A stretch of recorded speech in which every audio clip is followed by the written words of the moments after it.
नमस्कार। आज हम विवेकानंद केंद्र कन्याकुमारी के परिसर में हैं और जो आप ये फार्मिंग देख रहे हैं ये पूरे काजू के पेड़ पौधे लगे हुए हैं। काजू है, ये काजू 3 बार तोड़ चुके हैं, अभी चौथी बार और टूटना बाकी है। इसमें आप जब ध्यानपूर्वक देखेंगे तो इसमें बहुत सारे काजू लगे हुए हैं ऑलरेडी। जैसे ये देखिए काजू, ये टूट टूट के गिर रहे हैं। ये काजू है, ये ऊपर वो काजू है जो आप खाते हैं और ये इधर फूल वाला काजू है जिसकी शराब बनती है। बहुत अद्भुत स्मेल इसकी आती है, बहुत सुगंधित खुशबू आती है। ये काजू के, ये सारे काजू है, देखिए इधर दिखाइए, इधर पूरा यहाँ से वहाँ तक पूरे काजू ही काजू है। ये करीब 20 एकड़ का पूरा काजू का बगीचा है। ये देखिए, ये उधर भी लगे, इधर इधर सभी छोटे छोटे, दूर से आपको हो सकता है कैमरे में नहीं दिखे, परंतु ये काजू इस प्रकार का लगा। ये भैया ये दिखाइए, ये रेड वाला है, इस प्रकार से काजू लगता है। ये काजू की फार्मिंग है। ये रेड हुआ, रेड के बाद में ये ऐसा हो जाता है और ये फिर ये बिल्कुल अंतिम अवस्था है। इसके बाद में ये इस प्रकार से गल जाता है, इसके अंदर से ये पानी निकलेगा। देखिए ये इस प्रकार से पानी निकलता है जिसकी शराब बनती है, जिसको आप काजू की बियर बोलते हैं। इसको पैरों सहित मचल दिया जाता है। बहुत मधुर मधुर खुशबू इसके अंदर से निकलती है। और ये काजू है, जो ये छोटे वाला पीस है, इसको मशीन के द्वारा फिल्टर करके ये बाहर निकाल लिया जाता है छिलका, और फिर बाद में विक्रय के लिए बेच दिया जाता है। तो ये आप अभी काजू का पूरा बगीचा देख रहे थे, ये दिखाइए यहाँ तक अंदर तक पूरा ऐसा इसी प्रकार के, यहाँ पैर रखने तक की जगह नहीं है। ये पौधे देख रहे हैं, ये पौधे सामान्यतः 10 वर्ष हो गए हैं इस खेती को करते करते। इस एक पौधे में करीब करीब आधा कुंटल काजू निकल चुका है, जबकि यहाँ पर किसी प्रकार की रखवाली वगैरह नहीं की जाती है। इन पौधों को सामान्यतः गाय भी नहीं खाती है और ये ऐसा फैल जाता है बेल जैसा, इसलिए घास भी नहीं होती। देखिए आप, घास भी अधिक इसमें होती नहीं है। और सबसे बड़ी बात है, इस पर गिलहरी इत्यादि इत्यादि, इस पर बिना गौर किए भी करीब करीब एक पौधे से 50 किलो काजू यहाँ पर प्राप्त होता है। देख रहे हैं, बहुत बड़ा बड़ा, ये पूरा एक ही पौधा है, इतना बड़ा है। ये सब पूरा गोल गोल फैलता जाता है, इसके नीचे तक जाना बड़ा मुश्किल होता है। तोड़ के लाते हैं और फिर इसका सब फार्मिंग वगैरह प्रोसेस होती है। तो नमस्कार। अभी हम जो शिवाजी महाराज की जो कथा प्रारंभ की है, उसका आगे का भाग आज हम पुनः प्रारंभ कर रहे हैं।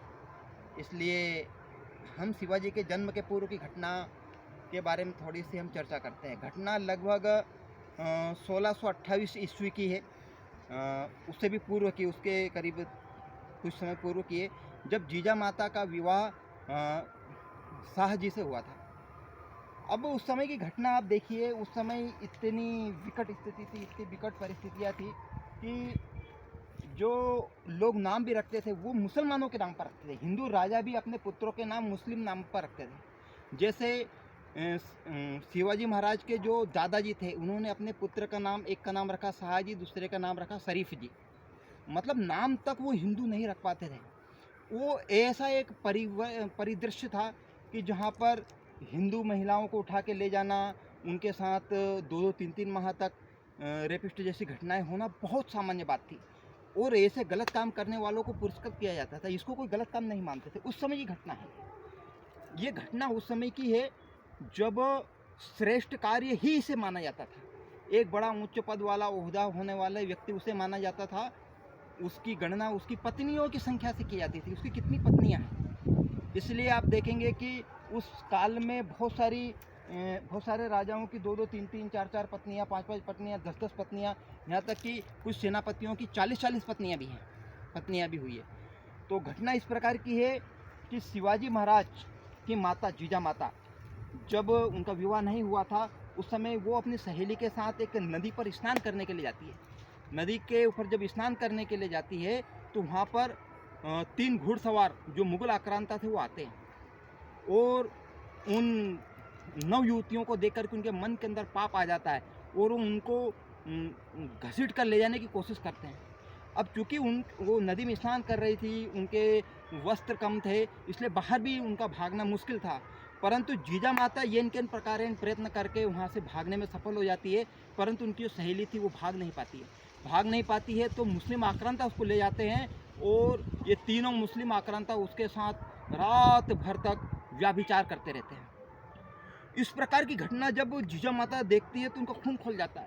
वो अपने आप से कहती है कि काश मेरा बेटा होता और वो इन सब से बदला लेता। इस प्रकार के विचार आते हैं। कालांतर में जीजा का विवाह शाहजी राजे से हो जाता है। शाहजी जो बीजापुर के दरबार में एक दरबारी थे और जो एक कर्नाटक का वाला क्षेत्र है, पुणे वाला क्षेत्र है, ये पूरा क्षेत्र उनके अंडर में आता था। उस समय की घटना है। तो इनका विवाह शाहजी से हो जाता है। कालांतर में इनको एक पुत्र भी होता है। उस पुत्र को जो शाहजी अपने साथ बीजापुर ले जाते हैं, उनका पालन पोषण परिवेश सारा वहीं पर होता है।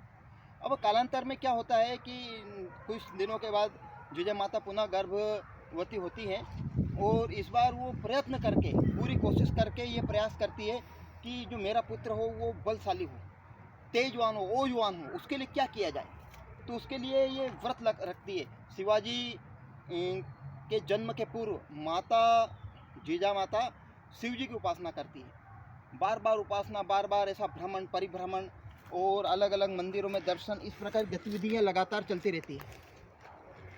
और जब शिवाजी का जन्म नहीं हुआ था, उसके करीब वो 7-8 माह के रहे होंगे, तब जीजा माता ऐसे पुरुषों के वस्त्र पहन करके, घोड़ों के ऊपर सवार होकर के, हाथियों के ऊपर सवार होकर के, इस प्रकार के कपड़े पहन करके और बिल्कुल ऐसे राजाओं के जैसे वेश में और ऐसा परिभ्रमण करती थी।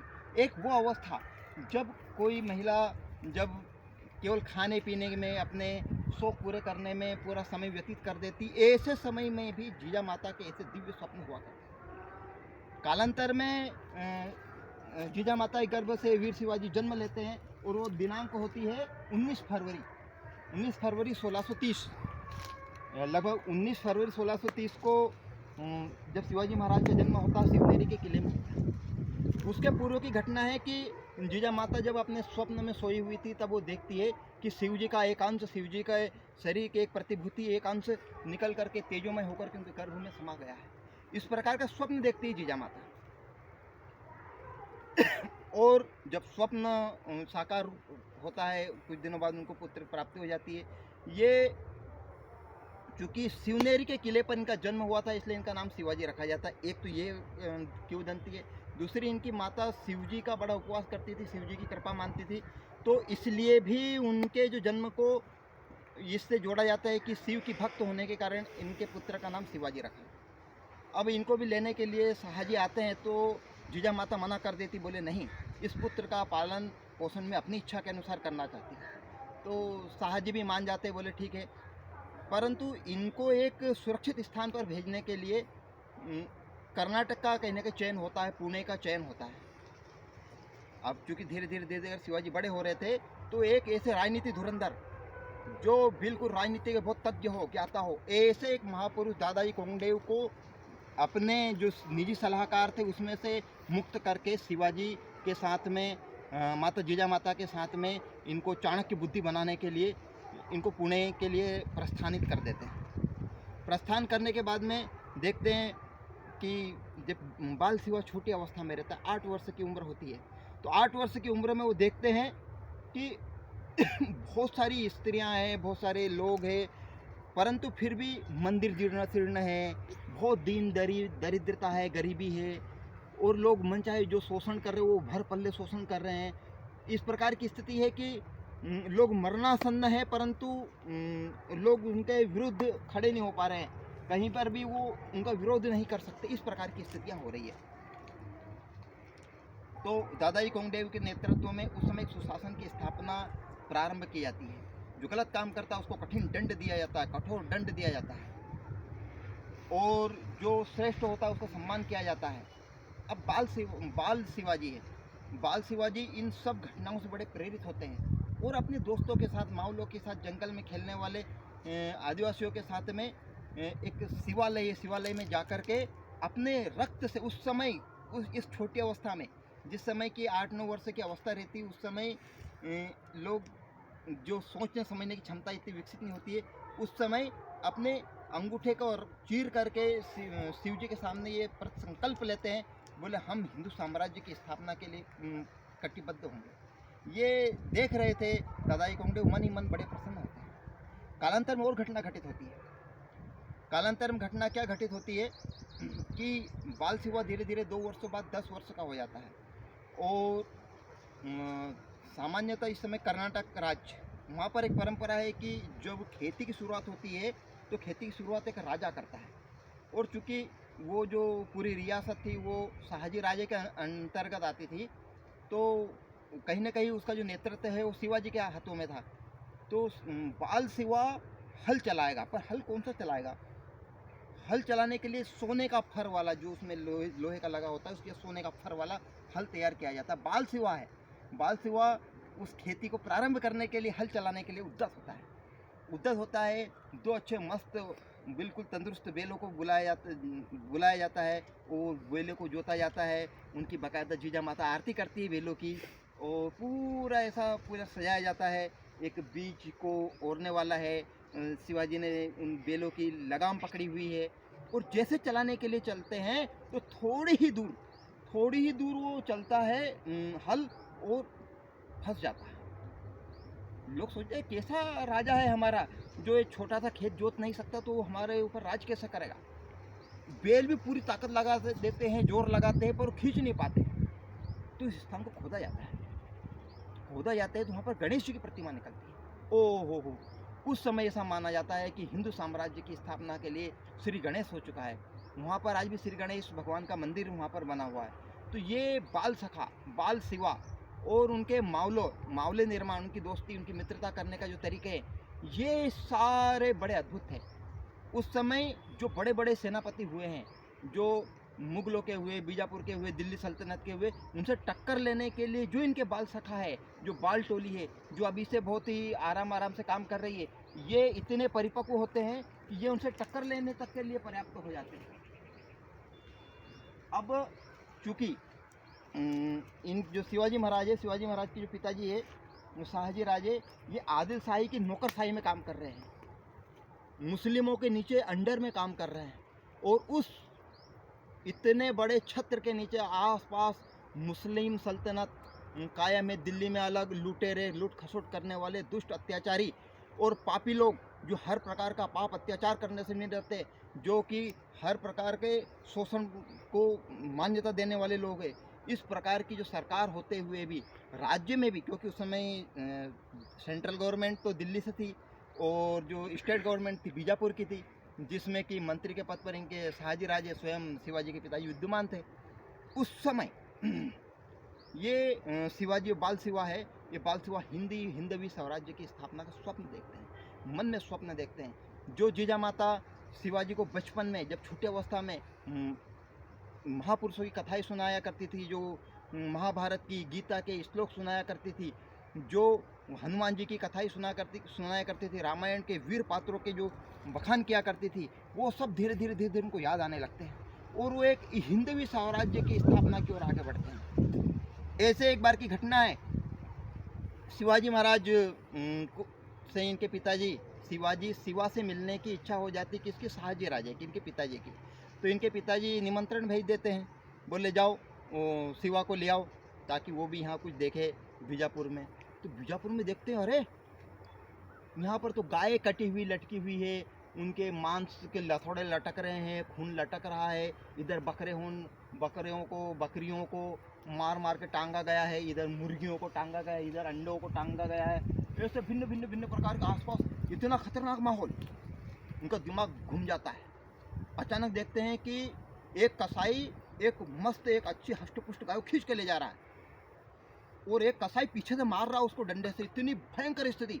और शिवाजी बाल शिवा है, लगभग 14 वर्ष की उम्र है इनकी, और बीजापुर के बिल्कुल मुख्य दरबार जिसके बाद में राज दरबार लगने वाला है, वहाँ की घटना है। जब ये देखते हैं तो कसाई तरफ ऐसी तिरछी नजर करके देखते हैं। तो कसाई क्या देखता है, क्योंकि उस समय तो एक रिवाज था गायों को काटने का, एक ट्रेडिशनल हो गया था गाय को काटना, हिंदुओं के मान बिंदुओं को अपमानित करना, मंदिरों को ध्वस्त करना, मूर्तियों गर्भगृहों में ज़बरदस्ती कब्जे करना, हिंदू स्त्रियों को उठा के ले जाना, गेहूं की इत्यादि की फसलों में आग लगा देना और लोगों को कोड़ों से मारना, भिन्न भिन्न तरीक़ों से लोगों को तड़फा कर मारने की भिन्न भिन्न प्रकार की पद्धतियाँ अन्वेषित की जाती थी। जो थोड़ा बहुत अपराध कर देते थे उनको ज़मीन पर लेटा दिया जाता था। ज़मीन पर लेटा करके नीचे बाँस, जहाँ पर बाँस उगता है, उस बाँस को काट दिया जाता था, उसके ऊपर मनुष्य को लेटा दिया जाता था। वो बाँस जो तीव्र गति से बढ़ता है वो शरीर को आर पार होकर निकल जाता था। इस प्रकार की सजाओं का विधान था। इस प्रकार की सजाओं का विधान था मुगल सल्तनत में कि कोई देश प्रेमी व्यक्ति आ जाए, कोई उनका विरोध खड़ा करने के लिए खड़ा हो जाए तो चमड़ियाँ निकाल ली जाती थी। उस समय ऐसी परिस्थिति में शिवाजी अपनी माता जीजा माता के द्वारा बाल संस्कार से संस्कारित हुए। उस बीजापुर के राज दरबार में राजमार्ग पर जा रहे थे। वहाँ देखते हैं कि दो कसाई एक गाय को लेकर जा रहे हैं। ये तुरंत पूछते हैं, बोले तुम कहाँ लेकर जा रहे हो? बोले हम इसको काटने के लिए लेके जा रहे हैं। जो बड़ा प्रसन्नता का विषय है। शिवाजी तुरंत अपनी छोटी सी तलवार लटक रही थी, उसको निकालते हैं, दम से एक ही प्रहार से उस गाय की रस्सी काट देते हैं। गाय की रस्सी काटते बराबर गाय ऐसे पूंछ ऊंची उठा करके भाग जाती है। तो जो मुस्लिम जो थे, दोनों जो मुगल थे, वो शिवाजी के ऊपर आक्रमण करने की कोशिश करते हैं। शिवाजी के ऊपर आक्रमण करने की कोशिश करते हैं। शिवाजी तुरंत ही हाथ घुमाते हैं और हाथ इतनी फुर्ती से घुमाते हैं शिवाजी कि उसका हाथ काट देते हैं, हाथ अलग कर देते हैं और दोनों भाग जाते हैं। अब इनका केस जो पूरा मामला है ये बीजापुर के नवाब के सामने रखा जाता है। अब बीजापुर का नवाब भी बड़ा परेशान था। कोई राजा उस समय ऐसा स्वतंत्र रूप से बड़ा खुश हो, ऐसा बड़ी मुश्किल से होता था। तो होता क्या है, इसको हिंदुओं के द्वारा ही दबाया जा सकता है, इस प्रकार की उनके मन के अंदर कल्पनाएं चला करती थी। अब दूसरी तरफ ये जैसे आते हैं, ये केस पीछे पीछे आ रहा है और आगे आगे जाते हैं। तो इनके पिता शाहजी 3 बार कोर्निश करते हैं ऐसे लंबा हाथ करके। इनके बड़े भाई वो भी 3 प्रकार कोर्निश करते हैं। दादाई गोंग ने वो भी कोर्निश करते हैं। पर शिवाजी कोर्निश बोले तो सलाम, गर्दन झुकाने वाला सलाम करने से मना करते थे और तुरंत बोलते हैं, बोले मैं इस दुष्ट के आगे, इस अत्याचारी के आगे, जो कि माता बहनों की इज्जत को तार तार करने में अपना स्वाभिमान समझता, उसके आगे कभी नहीं झुकूंगा। तो सब परेशान हो जाते। ये जो इनके पिताजी, इनके तो त्योरे चढ़ जाते। बोला कुछ भी हो सकता है, कभी भी आक्रमण हो सकता है, बिल्कुल तैयारी में बिल्कुल। तो बोले क्यों तुम कोर्निश नहीं करोगे? बोले शिवा का मस्तक है, अपने आप उनका नाम शिवा था। शिवा का मस्तक या तो भारत माता का आगे झुक सकता है, जीजा माता का आगे झुक सकता है, मैं इन दुष्टों का आगे मस्तक कभी नहीं झुकाऊंगा। और सब तन करके खड़े हो जाते हैं। जब ये तेज तरह नवाबेदार बातें वहाँ का नवाब सुनता है, अब इनकी राजनीतिक बात, इनका राजनीतिक समझ देखिए, उस बाल सेवा की राजनीतिक समझ की बात देखिए कि जैसे ये घटना होती है, बीजापुर का नवाब बोलता है ऐसा कैसे हो सकता है, तुम्हें कोर्निश करना पड़ेगा, झुकना पड़ेगा, क्यों नहीं करते हो? बोले तुम्हारे यहाँ पर राज दरबार के आसपास गायों को काटा जाता है, इतनी अधिक गंदी बहुत ही दुर्गंध युक्त और बहुत ही नष्ट भ्रष्ट आपने गली कर रखी है, जिसमें से निकल कर हमें आना पड़ता है। तो बोले मैं ऐसे राजा के सामने कभी नहीं। उसी समय बीजापुर का नवाब बोलता है, बोले ये यहाँ से गाय मटन फटन की सब दुकानें तुरंत हटाई जाए। तो शिवा का ये प्रभाव होता है। तो आगे के हम चैप्टर में देखेंगे कि इसके बाद में और कौन सी घटनाएं, बड़ी विचित्र घटना घटती है। जी, जय श्री राम।